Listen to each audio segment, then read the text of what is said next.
Layaknya dua sisi mata uang, orang-orang ini bertingkah baik di hadapan para nabi. Namun saat sang utusan tak melihat, mereka berubah sikapnya 180 derajat. Mengaku beriman dan mendukung perjuangan penyebaran keyakinan, tetapi menghancurkan dari dalam secara diam-diam. Seperti yang dijelaskan dalam kisah, perjuangan untuk menyebarkan agama Allah Subhanahu wa Ta'ala tidak pernah mudah. Para nabi harus menghadapi berbagai cobaan. Mulai dari keluarga yang meremehkan, orang-orang yang mengaku Tuhan, musuh-musuh yang sulit ditaklukkan, dan yang tak kalah buruk adalah para pengkhianat. Terdapat sederet nama yang dinobatkan menjadi pengkhianat terburuk dalam sejarah Islam. Mereka mendekati para nabi untuk menghancurkan penyebaran agama dari dalam. Beberapa di antaranya bahkan menimbulkan peperangan besar. Ingin tahu seperti apa yang dilakukan para pengkhianat, dan seperti apa akhir kehidupan mereka? Simak kisahnya berikut ini. 1. Kaum Tsamud yang mengkhianati Nabi Saleh. Pengkhianat kedua bukanlah satu orang, melainkan sekelompok kaum bernama Tsamud. Mereka merupakan masyarakat yang tinggal di jalur perdagangan Suriah dan Yaman dan bekerja sebagai pemahat gunung. Mereka juga berada di daerah yang subur dan makmur, sehingga tak perlu khawatir akan kelaparan. Sayang sekali, kaum Tsamud dipenuhi dengan orang-orang sombong yang ingkar terhadap Allah Subhanahu wa Ta'ala. Itulah kenapa Nabi Saleh diutus untuk mengajak mereka kembali ke jalan yang benar. Seperti dugaan, kehadiran sang Nabi tidak disambut baik. Beliau dicaci dan dihujat. Ada pula yang mengatainya bodoh. Kaum Tsamud kemudian membuat satu permintaan kepada Nabi Saleh. Jika beliau berhasil mengabulkannya, mereka berjanji akan memeluk agama Allah Subhanahu wa Ta'ala. Permintaan tersebut adalah Nabi Saleh harus mengeluarkan atau menciptakan seekor unta dari sebongkah batu. Atas kuasa Allah Subhanahu wa Ta'ala, Nabi Saleh berhasil memenuhi permintaan tersebut. Sebagian dari mereka memang menjadi pengikut. Namun sebagian lagi semakin membenci Nabi Saleh diam-diam. Mereka kemudian membunuh unta betina yang sedang hamil itu dengan pedang. Sang Nabi menasihati kaum Tsamud bahwa tindakan tersebut akan mendapatkan murka dari Sang Pencipta. Seakan tak cukup, para pengkhianat ini bahkan berencana membunuh Nabi Saleh. Namun Allah Subhanahu wa Ta'ala menyelamatkan beliau dan para pengikutnya. 3 hari setelah Nabi Saleh pergi dari kaum Tsamud, pegunungan tempat mereka tinggal terguncang oleh gempa bumi dan badai. Semua rumah dan tubuh para pengkhianat terkubur tidak tersisa. 2. Yudas Iskariot yang disalib menggantikan Nabi Isa. Membicarakan tentang pengkhianat dalam sejarah Islam, mayoritas orang pasti ingat akan kisah Yudas Iskariot yang mengkhianati Nabi Isa.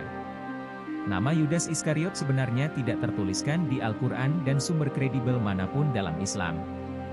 Itulah kenapa ada banyak versi cerita dari pengkhianatannya. Studi dari online jurnal Research in Islamic Studies, tahun 2015 menghimpun semua versi tersebut, dan mengemukakan kesimpulannya sebagai berikut. Seperti yang kita tahu, Nabi Isa memiliki begitu banyak mukjizat. Ia bisa menyembuhkan berbagai penyakit, menghidupkan burung dari tanah liat, dan lainnya. Bersamaan dengan itu, beliau mengajak kaum Bani Israel yang beragama Yahudi untuk mengimani agama Allah Subhanahu wa Ta'ala. Mereka tidak terima dan marah kepadanya. Nabi Isa dan para pengikutnya pun dikejar-kejar oleh kaum Bani Israel, dan pasukan raja yang saat itu memimpin. Mereka bersembunyi di sebuah rumah. Di saat yang bersamaan, salah satu dari pengikut Nabi Isa tersebut berkhianat, dan membocorkan tempat persembunyian Nabi Isa. Ia menukar informasi tersebut dengan uang sebesar 30 dirham, dan pengikut Nabi Isa ini bernama Yudas. Sesampainya pasukan di sana, Allah Subhanahu wa Ta'ala ternyata sudah mengangkat Nabi Isa ke langit untuk melindunginya. Yudas yang berkhianat diubah wajah, penampilan, hingga suaranya agar mirip dengan sang Nabi. Pasukan mengira bahwa ia adalah Nabi Isa. Yudas pun menggantikan beliau dibunuh dan disalib. Sebagai disclaimer, dalam ajaran Islam, Nabi Isa memang tidak mati dan tidak disalib. Salah satu pengikutnya yang berkhianatlah yang menjalani hukuman tersebut. Tidak dikatakan secara rinci apakah itu Yudas atau bukan. Namun berbagai tafsir menunjukkan bahwa itu benar-benar Yudas.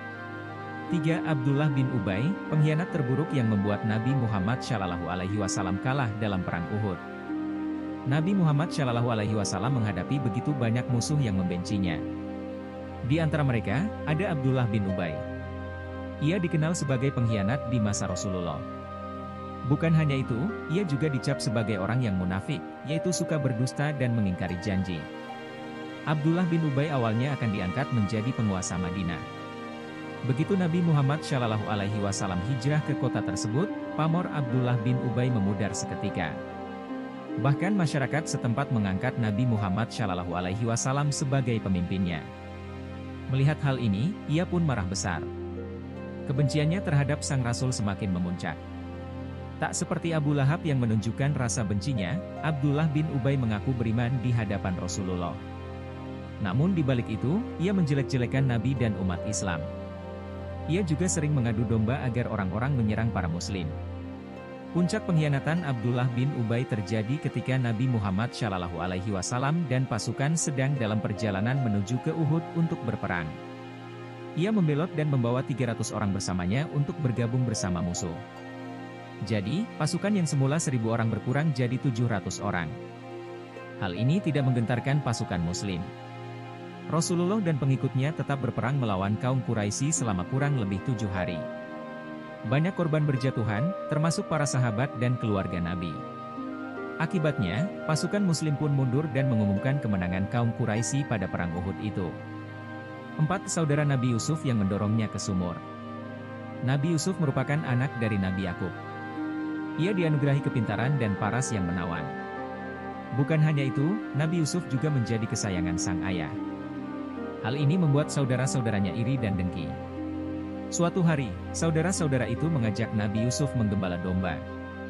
Namun di tengah jalan, mereka melemparkan sang adik bungsu ke dalam sumur, agar ia mati selamanya. Sesampainya di rumah, mereka bersandiwara dengan menangis dan mengatakan bahwa Nabi Yusuf mati dimakan serigala.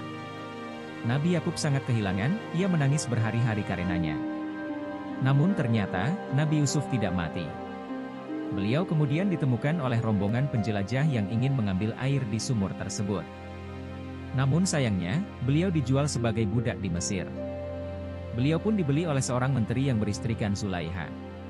Zulaiha pun terpikat dengan ketampanan Nabi Yusuf hingga menggoda beliau. Tentu beliau menolaknya. Karena frustasi, Zulaiha pun nekat memaksa hingga memifnah beliau hingga beliau dipenjara. Namun akhirnya kebenaran terkuak dan beliau keluar dari penjara. Lalu ada seorang raja Mesir yang bermimpi aneh sehingga meminta Nabi Yusuf untuk menafsirkannya. Ternyata Nabi Yusuf berhasil melakukannya sehingga beliau diangkat menjadi bendahara kerajaan. Akibat keahlian beliau itu pun rakyat Mesir mampu bertahan dari masa krisis. Beberapa tahun kemudian, saudara Nabi Yusuf datang ke Mesir untuk meminta bahan pangan karena kemarau panjang. Namun mereka tidak mengenali adiknya itu. Lebih lanjut, Nabi Yusuf ternyata memaafkan semua perbuatan saudaranya. Beliau mengajak mereka serta Nabi Yakub untuk tinggal bersama di Mesir. 5. Hatib bin Abi Balta'ah, sahabat Rasulullah yang ingin membocorkan strategi perang ke musuh. Kisah Hatib bin Abi Balta'ah sedikit berbeda dengan lainnya. Ia merupakan salah satu sahabat dekat Nabi Muhammad Shallallahu Alaihi Wasallam yang beriman dan bahkan ikut membela agama dalam Perang Badar, salah satu perang terbesar di sejarah Islam. Itulah kenapa Hatib begitu spesial. Tak hanya itu, Hatib juga ikut hijrah dengan Nabi Muhammad Shallallahu Alaihi Wasallam dari Mekah ke Madinah. Saat itu, ia meninggalkan harta dan keluarganya.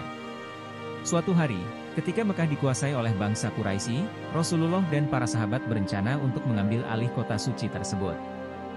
Hatib yang mengetahui hal ini, berniat untuk mengirimkan surat kepada orang-orang di Mekah tentang strategi perang Nabi Muhammad Shallallahu Alaihi Wasallam. Sayang sekali niat tersebut gagal karena suruhannya ditangkap para sahabat lainnya.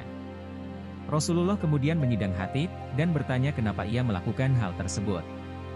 Hatib kemudian berkata, bahwa sahabat lain memiliki orang di Mekah untuk mengamankan keluarganya, sementara ia tidak. Maka ia berniat menukar strategi perang Nabi Muhammad Shallallahu Alaihi Wasallam dengan perlindungan terhadap keluarganya. Mendengar hal ini, Nabi Muhammad pun memaafkan Hatib, dan menyuruhnya melanjutkan niat untuk menolong keluarganya. Ini karena Hatib merupakan sosok istimewa yang tidak memiliki niat buruk. 6. Istri dan anak-anak Nabi Nuh yang menyembah berhala. Ada 2 istri Nabi yang tercatat dalam sebuah ayat di Al-Quran. Bukan karena kebaikannya, melainkan karena pengkhianatannya yang tak bisa diampuni. Salah satu sosok tersebut adalah istri Nabi Nuh. Begitu pula dengan anak-anaknya. Apa yang dilakukan mereka? Nabi Nuh diutus kepada kaum yang benar-benar bebal. Mereka menyembah berhala dan menghina sang nabi yang dianggap telah mengganggu hidupnya. Bukan hanya itu, Nabi Nuh juga diuji dengan istri dan anaknya yang juga menyembah berhala. Dengan sabar, beliau terus membimbing mereka kembali ke jalan Allah Subhanahu wa Ta'ala. Sayangnya, upaya Nabi Nuh tersebut tidak dihiraukan oleh istri dan anak-anaknya. Mereka tetap berkumpul dengan orang-orang yang ingkar dan menyembah berhala. Saat Nabi Nuh dan pengikutnya selesai membangun kapal, banjir besar pun datang. Sang Nabi berusaha untuk menyelamatkan keluarganya, namun tidak berhasil karena mereka bukanlah orang yang beriman kepada Allah Subhanahu wa Ta'ala. Istri dan anak-anak Nabi Nuh pun tenggelam bersama berhala-berhalanya. 7. Istri Nabi Lut yang tak bisa menjaga rahasia. Menyambung cerita sebelumnya, istri berikutnya yang dianggap berkhianat adalah istri Nabi Lut. Menurut Al-Quran, ia tidak mampu menjaga rahasia dan ingkar terhadap suaminya. Apa yang dilakukannya? Nabi Lut diutus untuk memperbaiki perilaku kaum Sodom yang menyukai sesama jenis, melakukan seks bebas, dan berbagai tindakan kriminal lainnya. Upaya dakwah beliau tidak diterima di sana, beliau bahkan dianggap sok suci dan menggurui. Nabi Lut kemudian memohon pertolongan Allah Subhanahu wa Ta'ala. Allah mengutus 2 malaikat untuk datang ke kaum Sodom. Malaikat itu menyamar menjadi laki-laki yang rupawan dan datang ke rumah Nabi Lut. Hal ini dilakukan secara diam-diam, agar kaum Sodom tidak mengetahuinya. Sayangnya, istri sang Nabi berkhianat. Ia membocorkan bahwa ada 2 laki-laki tampan di rumahnya kepada kaum Sodom. Perempuan itu bahkan mendapatkan uang dari mereka sebagai bentuk pertukaran dengan informasi itu. Masyarakat kemudian datang menyerbu rumah Nabi Lut, untuk bertemu dengan kedua malaikat yang menyamar menjadi 2 pemuda tampan tersebut. Melihat hal ini, Nabi Lut dan pengikutnya diperintahkan untuk meninggalkan kaum tersebut dan tidak pernah menengok ke belakang. Sang istri juga diajak. Namun lagi-lagi ia berkhianat dan memilih tinggal bersama kaum Sodom. Allah Subhanahu wa Ta'ala kemudian mendatangkan bencana besar kepada kaum tersebut. Bumi seakan dibalik dengan adanya gempa, angin, hingga hujan batu. Semua orang pun mati terkubur. Itulah kisah para pengkhianat nabi-nabi yang berusaha menggagalkan penyebaran agama Allah Subhanahu wa Ta'ala. Kamu bisa mengambil begitu banyak hikmah dari kisah-kisah tersebut. Terima kasih untuk Anda yang telah setia menonton video saya. Kita berjumpa kembali pada video menarik selanjutnya.